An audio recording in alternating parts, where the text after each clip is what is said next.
Okay, let's continue on chapter 13, evolution. So evolution of trees. Darwin was the first to visualize the history of life as a tree in which patterns of descent branch off from a common trunk, the first organism, to the tips of millions of twigs representing the species living today. Biologists illustrate these patterns of descent with an evolutionary tree. Well, they usually turn on its side so they can be read left to right. Homologous structures, both anatomical and molecular, can be used to determine the branching sequence of an evolutionary tree.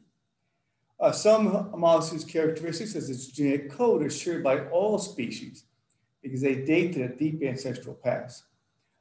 In contrast, traits that evolved more recently are shared by smaller groups of organisms. So there's the evolutionary tree of lungfish, amphibians, mammals, reptiles, birds, common ancestors to lineage to the right. So here, so time is on the x-axis, and so common ancestor. So the closer the branch point, the more closely related those two organisms are. The more distant the branch point, the more distant related they are. So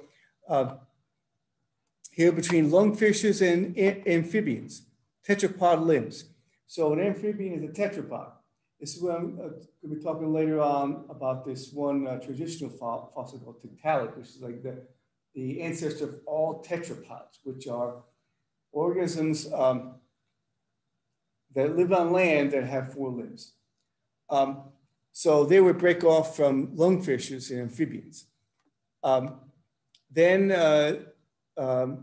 amnion. Now, let me explain what that is. So amphibians are tied to the water. They have to breathe in water. But reptiles don't, and birds don't. They have developed what's called an amnion. They developed like an internal water inside the egg. It's called amniotic fluid. And so once this was developed, then the organisms could move away from the water and go inland and carry their own little water supplies with them. So mammals and reptiles are amniotes. Well, mammals, reptiles, and birds are all called amniotes because they have this amnion, but the amphibians don't.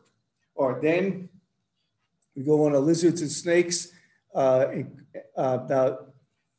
just said, a snake is a tetrapod, but it hasn't got any legs. Well, it did have legs. The ancestor of snakes had legs. And there's also some legless lizards. And you might ask what the difference between a legless lizard and a snake.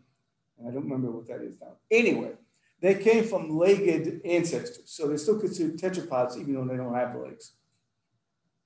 And crocodiles are what's called an archosaur, and they're actually more closely related to dinosaurs than the other reptiles. And so that's why they're more closely related to the birds. Now, feathers separates, obviously, crocodiles from birds, and ostriches and hawks and other birds. So, so as I mentioned, birds are the direct descendants of dinosaurs. So there are hypotheses reflecting our current understanding of patterns of evolutionary descent. Some trees based on a convincing combination of fossil, anatomical, and molecular data. Others more speculative because sufficient data is not yet available. A lot of times, this is a lot of criticism from creationists that the transitional guys aren't there. You have all these trees, but when it comes down to linking to organisms, we have speculation and we have dotted lines that we think they had a common ancestor that lived here, but we haven't found it yet. Right? So in the 1970s, paleontologists unearthed a remarkable series of transitional fossils that support the hypothesis that whales evolved from hoofed wolf-like carnivores, like we saw before. Our molecular biologists using DNA analysis found a close relationship between whales and hippopotamuses and proposed an alternative hypothesis of whale evolution, that whales and hippos are both descendants of a cloven-foot ancestor. So sometimes we did learn new stuff using DNA analysis. One really big thing, if you remember the domains, domain bacteria, domain archaea, domain eukarya. Both bacteria and archaea are prokaryotes. And then you have the eukarya that are all eukaryotes. So you'd think that bacteria and the archaea would be more closely related than either one of them would be to the eukaryotes. But you'd be wrong. Really surprising outcome of DNA analysis is that the DNA between eukaryotes and archaea are more similar to each other than between archaea and bacteria, even though the two sets are prokaryotes. That was something that was really unusual that came out of DNA analysis, along with things like this. So there's whales and hippopotamuses more closely related to each other than they are to deer, and then they're more distantly related to pigs. So cloven, like a deer, is a cloven-hoofed animal has a unique ankle bone. If the ancestors of whales is a wolf-like carnivore, then the shape of its ankle bone would be similar to most present-day mammals.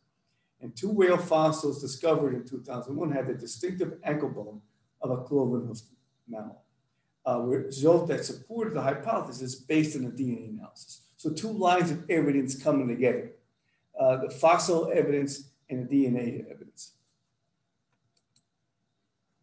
Now, Darwin talked about artificial selection in his book also. The selective breeding of domesticated plants and animals to promote the occurrence of desirable traits in the offspring was the key to understanding evolutionary change, because this is much faster than natural selection. Artificial selection can change plants and animals really remarkably over just thousands of years, not millions or billions. So we can see all the different breeds of horses and all different breeds of cats and dogs, and all the plants that we eat right now, they all come from ancient ancestors that look really different than they do now. So artificial selection has 2 essential components: variation among individuals. So you have variation among individuals. So the ancient plant ancestor of tomatoes had little tiny fruits, and tomatoes are fruit, little tiny fruits. But some had slightly larger fruits, some had slightly smaller fruits. So what you do is ancient, gardeners or would take 2 plants that had slightly larger fruit than normal, just because of variability, made them together, and since these traits are transmitted from parents to offspring, then the offspring are more likely to have slightly larger fruits, right? And there could be some that are actually small, but more larger. And then you make those ones that are larger, and then you end up now with gigantic beefsteak tomatoes about this big, and with the tomato plant with the stem so thin it falls over, and you got to tie it up, right? So you've really modified the thing. The old plant had nice thick stems so it wouldn't fall over, and tiny little fruits. Now the new hybrids that we've artificially selected for have tiny little stems that fall over. You have to tie them up, but gigantic, like beefsteak tomatoes. So individuals in natural populations have small but measurable differences. But he didn't know what forces in nature determine which individuals become the breeding stock for the next generation. So this is unequal reproductive success. So organisms out in the wild have uneven reproductive success. Some organisms have lots of babies, and and other members of the species have no babies. So the ones that have lots of babies are the ones going to be affecting the next generation. So there's some variability among ladybugs. Here's as Thomas Malthus. I knew it was later on in a later study we were going to talk about Thomas Malthus. Contended that human disease, famine, and war were the consequences of human populations increasing faster than food supplies and other resources. Because you get above carrying capacity, and there's going to be trouble to be had. Because as I said, populations of organisms expand exponentially. Resources to support that population increases arithmetically. And when the two meet, that's carrying capacity. So Darwin applied Malthus's idea to population of plants and animals, reasoning that the resources of a given environment are limited. The production of more individuals than the environment can support leads for a struggle for existence. And only some offspring survive each generation. I think just a few offspring survive. So you only have a given number of resources, and you make more babies than those resources can supply. Selective factors in the environment are going to kill off the ones that don't have traits where they can outcompete the other members of the same species. So there's a sea slug. Not sure why that's there. So as I mentioned, unequal reproductive success. The essence of natural selection is this unequal reproduction. In the process of natural selection, individuals whose traits better enable them to obtain food, escape predators, or tolerate physical conditions will survive and reproduce more successfully, passing these adaptive traits on to their offspring.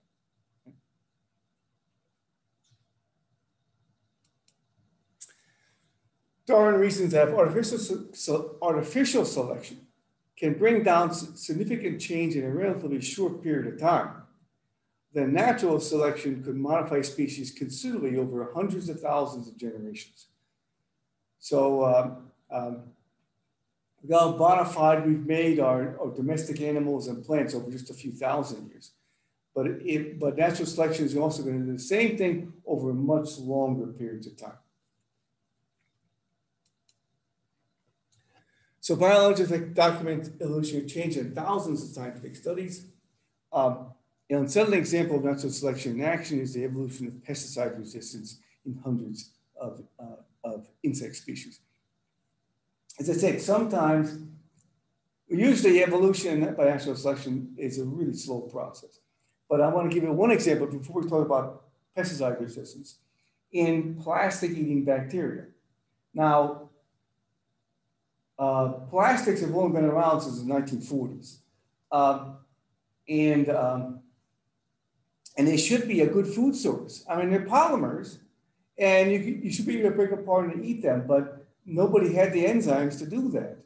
But now, after about, well, this first plastic bacteria will probably figure out in the 70s or 80s. So after only about 40, 50 years, we started to get these bacteria that could eat plastic.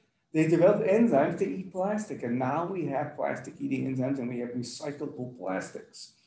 And this is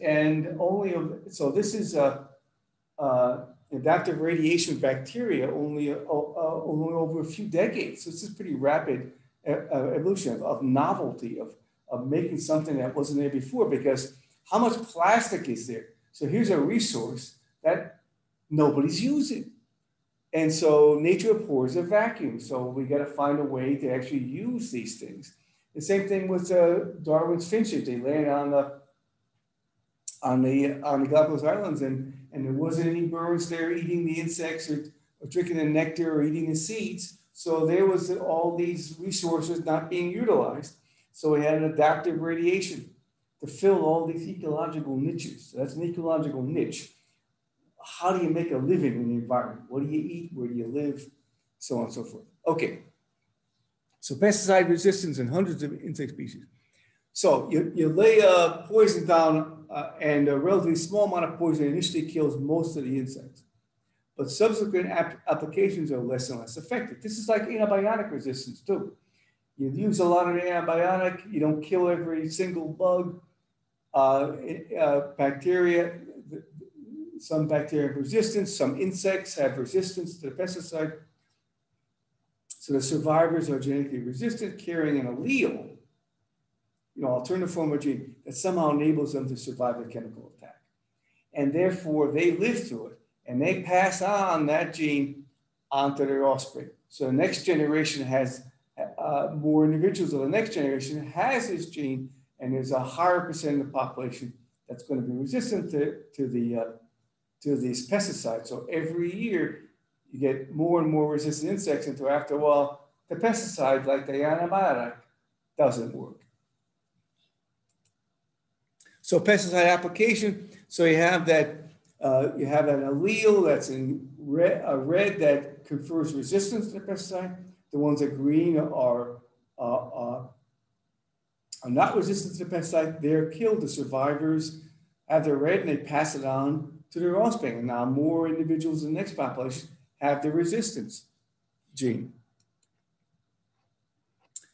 Natural selection affects individual organisms, but individuals do not evolve.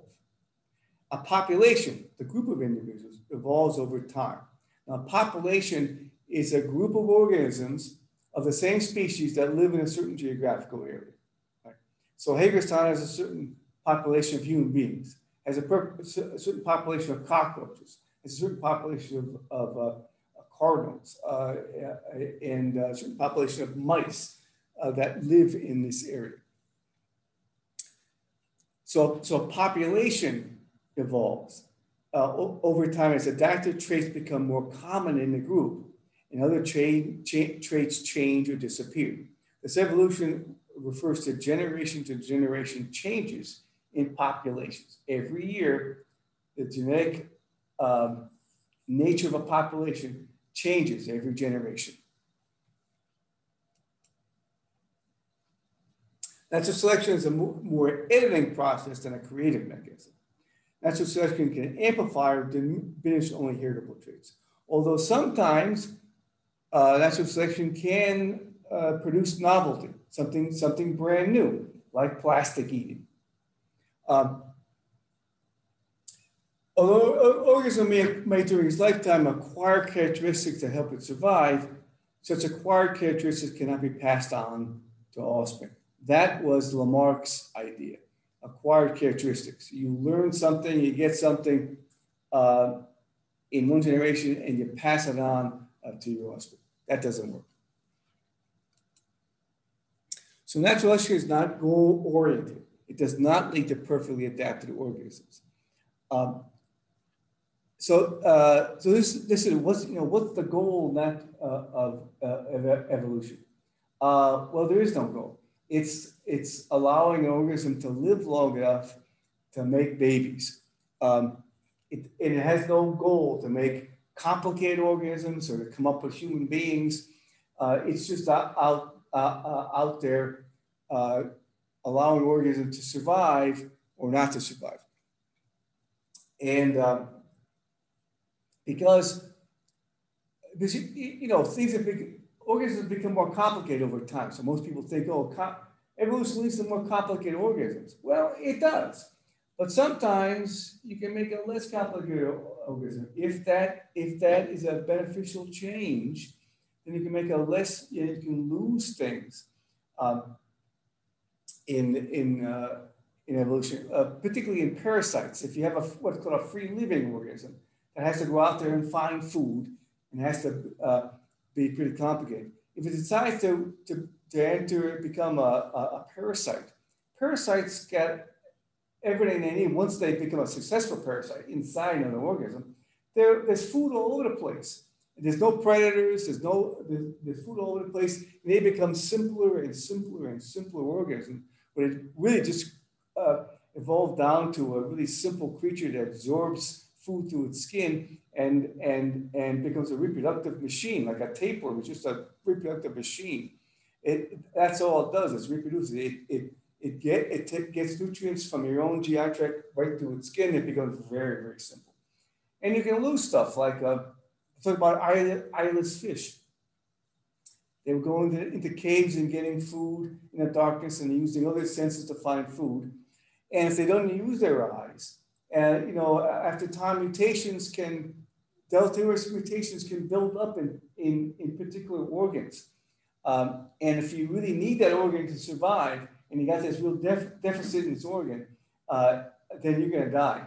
If you really need your eyes to find food and find mates and everything, and you get a deficit, some kind of mutation that makes you semi-blind, you're probably not going to survive. But if you go into caves and it's dark anyway, and using other senses like smell and sound and everything to find food, then a deficit in seeing is not a deleterious mutation, and you'll lose eyes. You lose eyesight. So a trait that's favorable in one situation may be useless or even detrimental in different circumstances. So, so it's the environment that decides. This is why, well, to give an answer to one of the questions, what determines, if you get a mutation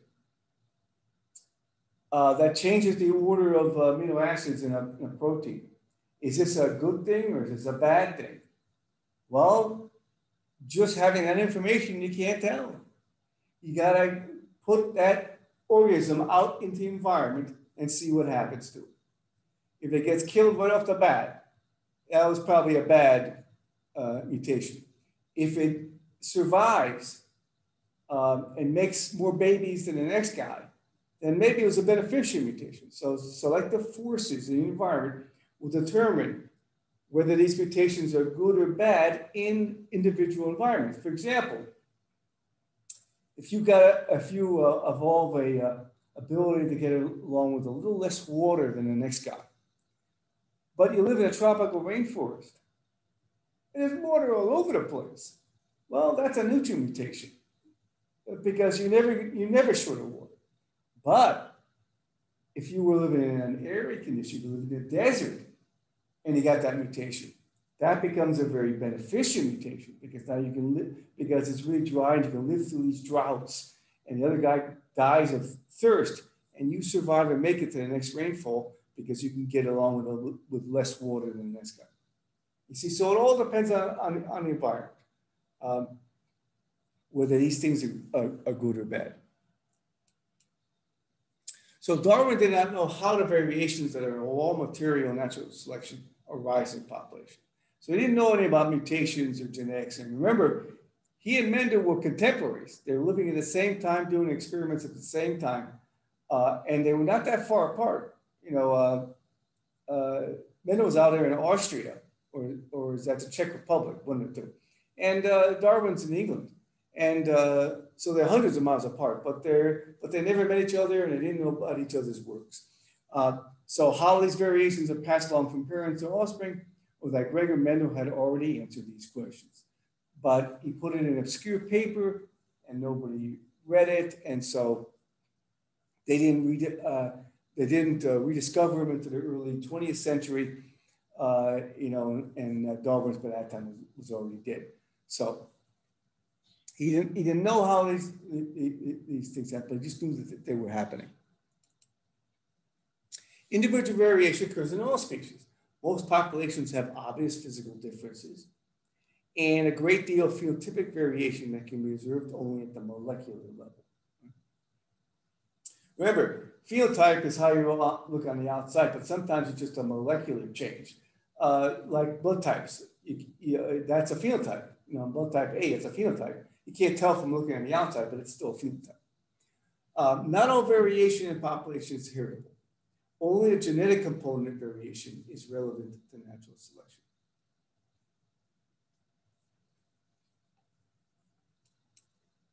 Okay, there is some variation in garter snakes. I'm pretty sure those are garter snakes. So mutations. So we do, even though that was a big part of chapter 10, we got to go into a little bit of talking about mutations. New alleles arise by originated by mutation. I mean, where do alleles come from? Mutation. A change in the nucleotide sequence of DNA. It's the ultimate source of the genetic variation that serves as the raw material for evolution. But in multicellular organisms, only mutations in cells that produce gametes get passed on. So if you have a mutation in a liver cell or a skin cell, that's not going to get passed on to your offspring. You don't give skin cells or liver cells to your offspring. It has to happen in meiosis, in gonads, in oogonia or spermatogonia.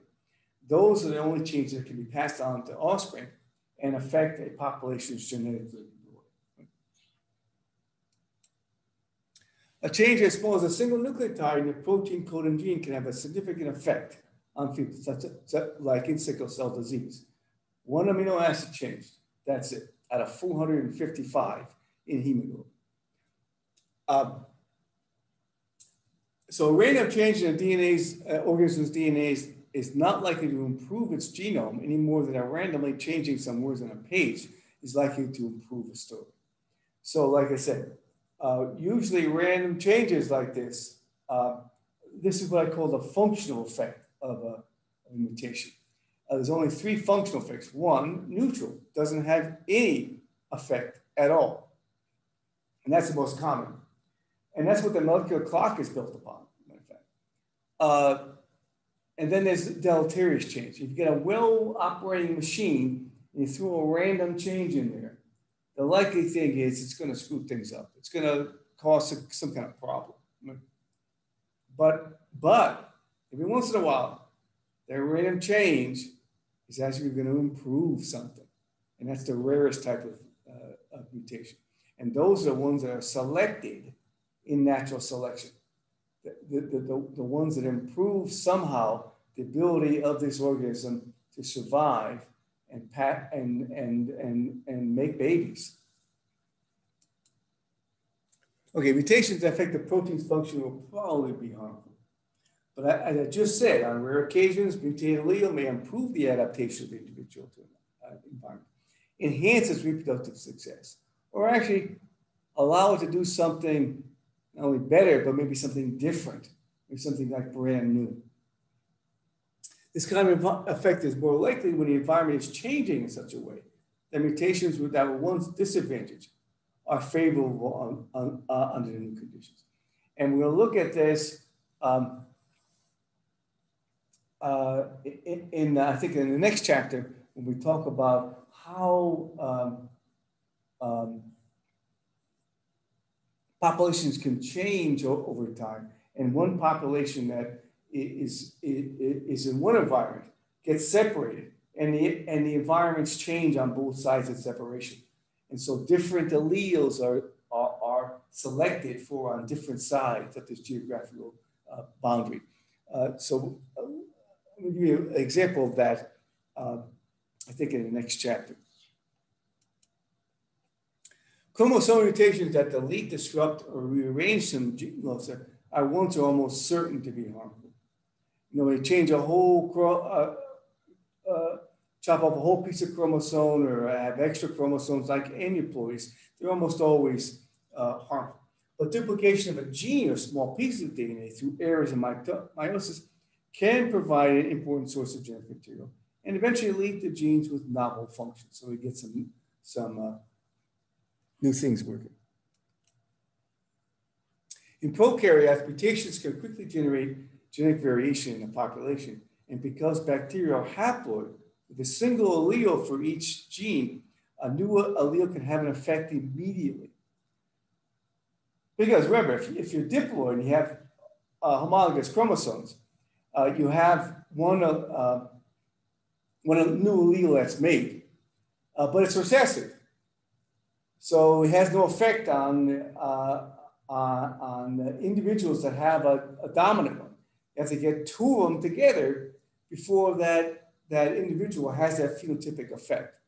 But if you're haploid, these changes are immediately generated because you only have one copy of the allele. If you have one copy, it's going to be used.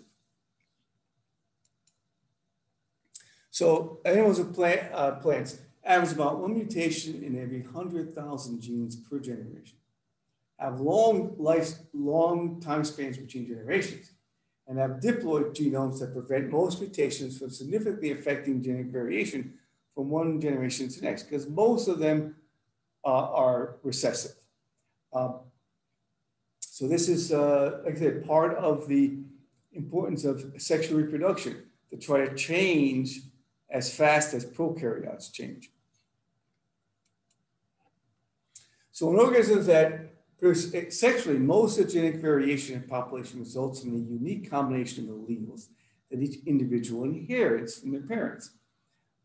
Fresh assortments of existing alleles arise every generation from 3 random components of sexual reproduction. And we've talked about this in a genetics chapter. Independent orientation of homologous chromosomes at metaphase 1 of meiosis. So we talked about this when we talked about cell reproduction, meiosis, and